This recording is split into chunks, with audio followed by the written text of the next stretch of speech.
Hey everyone, and welcome back. Selling products with options like size or color.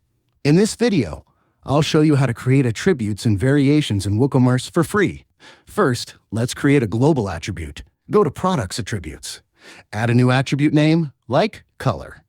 In the Values field, list your options separated by a vertical bar, like red vertical bar, blue vertical bar, green. This creates a reusable attribute. Now, edit your product. In the Product Data panel, set the product type to Variable Product. Go to the Attributes tab. Select your color attribute from the drop-down and click Add.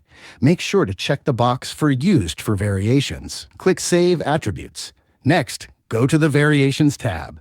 Click the drop-down and select Create Variations from all attributes, then click Go. WooCommerce will generate a separate variation for every color.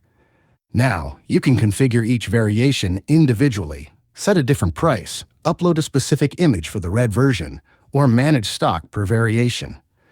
Publish your product, and customers can now select their preferred color on the product page. And that's it. You've just set up a product with customizable options using attributes and variations.